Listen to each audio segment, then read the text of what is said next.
सोने का शहर। गंगापुर नाम के शहर में कावेरी अपने बेटी के साथ रहती थी। कावेरी घर घर जाकर काम करती थी और अपना और अपने बेटी का पेट पालती थी। एक दिन गांव के सविता नाम के औरत के यहाँ जन्मदिन की पार्टी थी। तब कावेरी काम में हाथ बटाने के लिए गौरी को भी लेकर जाती है।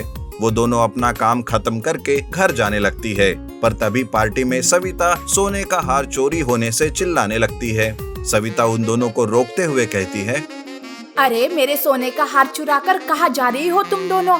रुक जाओ, बोलो, तुम दोनों ने ही मिलकर चुराया है ना मेरा हार? अब बोलते क्यों नहीं?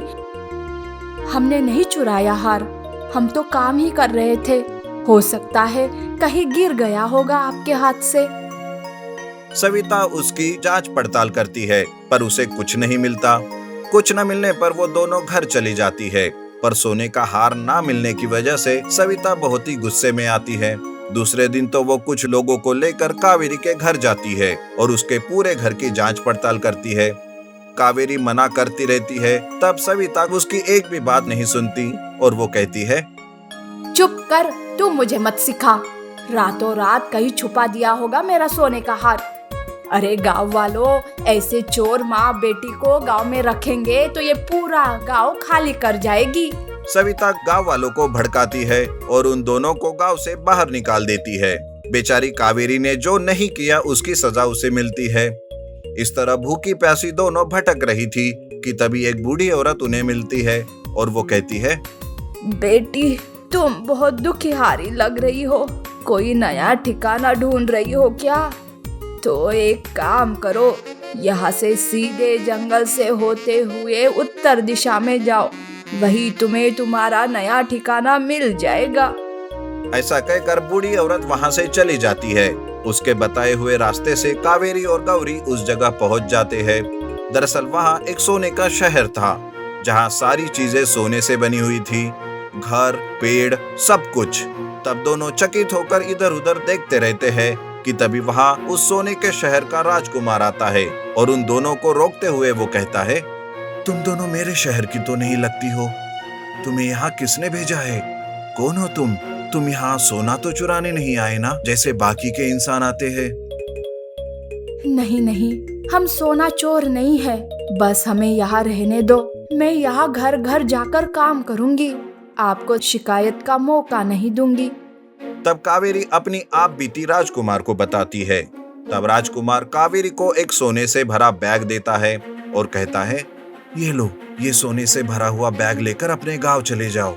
अब कोई भी तुम्हें परेशान करने नहीं आएंगे।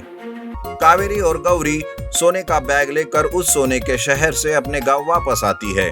वो उस सोने को बेचकर आए हुए पैसों से अपनी हालत को सुधारती है और यही नहीं, सविता के लिए एक सोने का हार बनवा कर वो वापस कर देती है। तब कावेरी को ऐसा देखकर सविता सोचती है, अरे ये भिखारन इतनी अमीर कैसे बन गई? चोरी करने से तो कोई इतना अमीर नहीं बन सकता, कुछ तो राज है। सविता गौरी से बात करके उस राज को ढूंढने की कोशिश करती है। भोली भाली गौरी भी उसे सोने के शहर के बारे में बता देती है और देखते ही देखते ये बात सारे गांव में फैल जाती है। गांव वाले सोने के लालच में आ जाते हैं और सोना चुराने के लिए वो सोने के शहर जाते हैं, पर वो लोग घर वापस आते ही नहीं, वही सोने के पुतले बन जाते हैं। इस तरह से सारा गांव खाली पड़ा था। वहाँ थे तो सिर्फ छोटे बच्चे जो अपने अपने माता पिता के लिए रो रहे थे और उन्हें ढूंढ रहे थे। कावेरी को ये सब देखकर बहुत दुख होता है और तब वो बूढ़ी औरत भी वहाँ आती है। तब उसको वो कहती है, बेटा, दुखी होने की कोई जरूरत नहीं है, ये सब तो उनके किए का फल है जो उन्हें मिल रहा है। पर माँ जी, इन छोटे छोटे बच्चों का क्या कसूर है? देखो तो बिना माता पिता के कैसे मुरझाए गए हैं। माँ जी, कृपा करके उन सबको वापस ला लीजिए। कावेरी उस बूढ़ी औरत के सामने विनती करती है। तब बूढ़ी औरत गांव वालों को मुक्त कर देती है। गांव वालों को लालच का परिणाम भुगतना पड़ा था, इसलिए वो सारे अब सुधर जाते हैं और कावेरी और गौरी से अच्छे से बर्ताव करने लगते हैं। जादुई बटर नान। रामपुर नाम के गांव में राम नाम का एक आदमी रहता था। वो गांव में एक होटल में बटर नान बनाता था। वो कद में बहुत छोटा था उसे सब छोटू छोटू कहकर बुलाते थे। एक दिन होटल का मालिक राम से कहता है, अरे ओ छोटे, जाके 2 बटर नान बना के ला, कस्टमर का ख्याल क्यों नहीं रख रहा है? अरे ओ छोटू, बटर नान तो ले आया, मगर इसमें सब्जी कौन लाएगा? तेरा ऑनर लाएगा क्या? जमीन से 1 फुट भी नहीं हो, खींच के 1 दूंगा ना तो उड़कर कहीं और जाकर गिरोगे। चल जाओ, जाकर जल्दी से सब्जी बनाकर लाओ। इस तरह सारे लोग उसे छोटू छोटू कहकर उसका मजाक उड़ाते थे। वो बहुत दुखी रहता था। वो हमेशा यही सोचता था कि क्यों भगवान ने मुझे ऐसा छोटा बनाया। वो ये बात अपनी माँ को बताकर दुखी होता था। माँ, क्यों तुमने मुझे ऐसा जन्म दिया? सब मुझे छोटू छोटू कहकर मेरा मजाक उड़ा रहे हैं। बेटा, दुखी मत हो। भगवान ने हमें जैसा रूप दिया है, इसका हमें शुक्रिया अदा करना चाहिए। चाहे कोई छोटा हो या लंबा, फिर भी मानव जन्म बहुत धन्य है। कोई कुछ भी कहे, हमें उन बातों का ख्याल नहीं करना चाहिए। तुम अपना काम करते जाओ, दुखी मत हो। लोगों का क्या है, वो तो कुछ ना कुछ कहते ही रहते हैं। ठीक है माँ। उस रात दुखी होकर वो सो जाता है। अगले दिन सुबह वो एक जंगल से गुजर रहा था कि उसकी नजर एक साधु पर पड़ती है। रामू साधु जी को प्रणाम करता है और उनसे पूछता है, स्वामी जी, मैं आपको मेरी समस्या बताता हूँ, क्या आप मुझे उसका कोई उपाय बताएंगे? मैं कद में बहुत छोटा हूँ, सब मेरा मजाक उड़ाते हैं, मैं इसे कैसे बदलूं? देखो बेटा, किसी के मुंह से निकली हुई बातों से हमें दुखी नहीं होना चाहिए।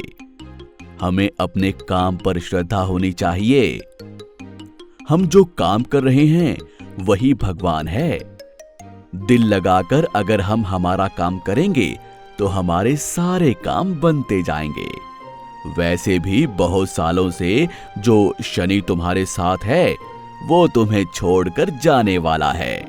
कल से तुम जो भी काम करोगे वो बिल्कुल सिद्ध होगा।